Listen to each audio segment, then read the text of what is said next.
Hello दोस्तों, सबसे पहले तो आप और आपके परिवार को दीपावली की हार्दिक शुभकामनाएं। दोस्तों, हम सब जानते हैं कि हम दिवाली क्यों मनाते हैं। हम जानते हैं कि इस दिन भगवान राम रावण का वध करके अयोध्या लौटे थे। हम सब शायद ये भी जानते हैं कि इसी दिन समुद्र मंथन के दौरान देवी लक्ष्मी प्रकट हुई थी। तो भगवान राम के आगमन की खुशी में और देवी लक्ष्मी के प्रकट होने की खुशी में आज हम दीपावली का त्योहार मनाते हैं। इसी दिन घर को सजाते हैं, मिठाइयाँ बनाते हैं, खुशियाँ मनाते हैं, देवी लक्ष्मी की पूजा करते हैं। दोस्तों, दीपावली की ये कहानियाँ हम सीधे तौर पर तो जानते हैं, लेकिन क्या हम इनके पीछे छिपे आध्यात्मिक अर्थ को समझ पाते हैं? क्या आपको पता है दिवाली का असली मतलब क्या है और किसके जीवन में दिवाली आती है? तो आज मैं आपको वो 3 कारण बताने वाला हूँ जिसकी वजह से किसी के भी जीवन में दिवाली आती है। तो अगर आप जानना चाहते हैं कि हमारे जीवन में दिवाली कैसे आए, तो ये वीडियो एंड तक जरूर देखिएगा। ये कहानियां भगवान राम की वन जाने से लेकर वन से वापस अयोध्या लौटने तक की है। सिर्फ 3 पार्ट, सिर्फ 3 कहानियां जो हमें जीवन के अमूल्य मैसेज, संदेश समझाती है। तो चलिए समझते हैं। जिस दिन भगवान का रास तिलक होना था, उसी दिन उनको वन जाने का आदेश मिलता है।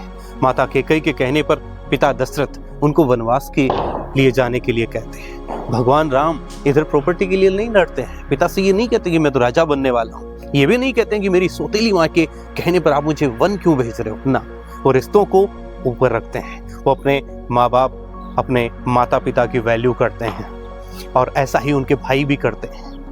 तो ये भगवान राम के जीवन की ये कहानी बताती है कि रिश्ते सबसे ऊपर हैं, बाकी सब चीजें उनसे नीचे हैं। क्योंकि पैसों से, धन संपदा से संसाधन खरीदे जा सकते हैं। हो सकता है लोग भी पैसों को देखकर आ जाएं, लेकिन कभी भी वो मेंटल स्पेस, जो इमोशनल स्पेस जो हमारे अपनों की वजह से बढ़ता है, वो हमें पैसों से नहीं मिल सकता, वो हमें पराये लोगों से नहीं मिल सकता। इसलिए रिश्तों की वैल्यू करना जरूरी है। तो सबसे पहले जब हम रिश्तों की वैल्यू करते हैं तो हमारे जीवन में दिवाली का आगमन होता है। दूसरा, भगवान राम जब वन में थे माता सीता और लक्ष्मण के साथ, तो एक घटना के दौरान शूर्पणखा एक सुंदरी का रूप लेकर उनके पास आई थी, विवाह प्रस्ताव लेके। लेकिन भगवान राम ने लक्ष्मण को आदेश देकर उसकी नाक कटवा दी थी, जो ये बताती है कि हम बाहरी सुंदरताएं हमें कई बार अपनी ओर आकर्षित करने की कोशिश करती है, लेकिन भगवान राम ने उस सुंदरता की नाक को काट के ये बता दिया कि वो सुंदरता रियल नहीं है, वो क्षणिक है, उसकी ओर आकर्षित नहीं होना है। वहीं मामा मारीच के रूप में जो सोने का हीरा उनके लाइफ में आया, तो राम भगवान उसके पीछे गए थे और पीछे जाकर उसको बाण मार के ये बताते हैं कि वो सोने का हिरण नहीं है। तो हमारे जीवन में भी बहुत सारे लालच ऐसे आते हैं जिनके हम पीछे भागते रहते हैं, जो रियल नहीं होते हैं, जो सिर्फ दिखावा होते हैं, छलावा होते हैं। तो ऐसे लालचों से, ऐसे छलावों से हमें बचना है। भगवान राम उस सोने के हिरण को मार के बताते हैं कि ये सब छलावे हैं, इनके पीछे नहीं भागना चाहिए। तो बाहरी सुंदरता या ऑपोजिट जेंडर या फिर किसी भी टाइप का लालच जो हमें अपने ट्रैप में फंसाने की कोशिश करता है, तो उससे हमें बचना चाहिए। तो ये दूसरा मैसेज कि डिस्ट्रैक्शन से हमें कैसे बचना है और खुद को फोकस्ड रखना है, ये हमें भगवान राम के जीवन से मिलता है। तो ऐसे लोगों के जीवन में दिवाली आती है जो अपने आप को डिस्ट्रैक्टेड होने से बचाते हैं। और तीसरा मैसेज, भगवान राम की अर्धांगिनी, उनकी पत्नी माँ सीता, जो देवी लक्ष्मी स्वरूपा भी थी, जो देवी शांति स्वरूपा भी थी और उनकी अर्धांगिनी थी, जिनका अपहरण रावण कर लेता है।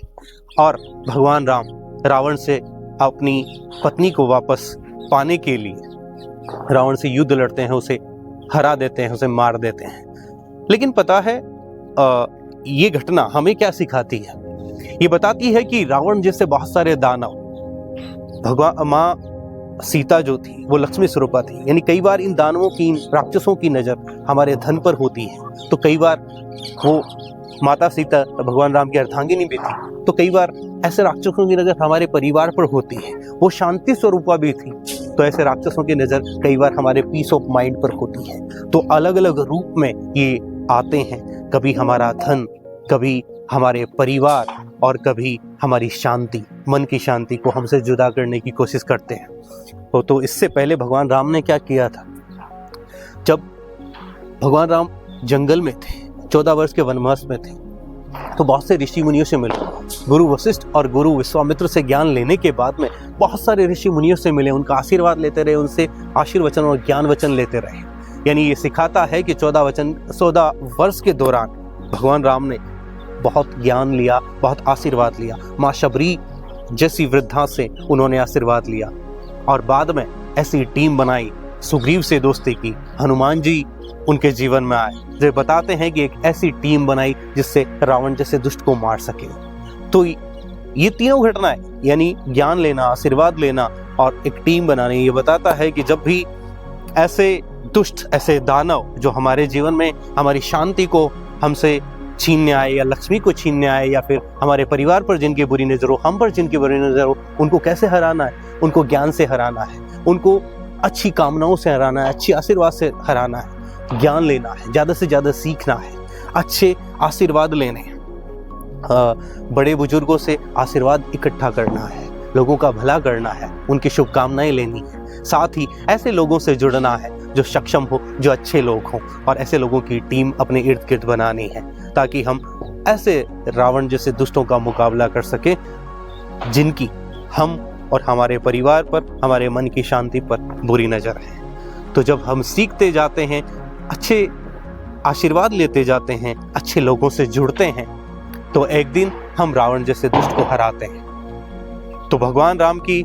ये तीनों कहानियाँ हमें बताती है कि जब हम डिस्ट्रैक्टेड नहीं होते हैं, जब हम सीखते जाते हैं, अच्छे लोगों से जुड़ते जाते हैं, जब हम अपने रिश्तों की कदर करते हैं, तो हमारे जीवन में दिवाली आती है और फिर वापस वो अच्छाई अपने घर को लौट आती है जो कहीं न कहीं जुदा हो चुकी होती है।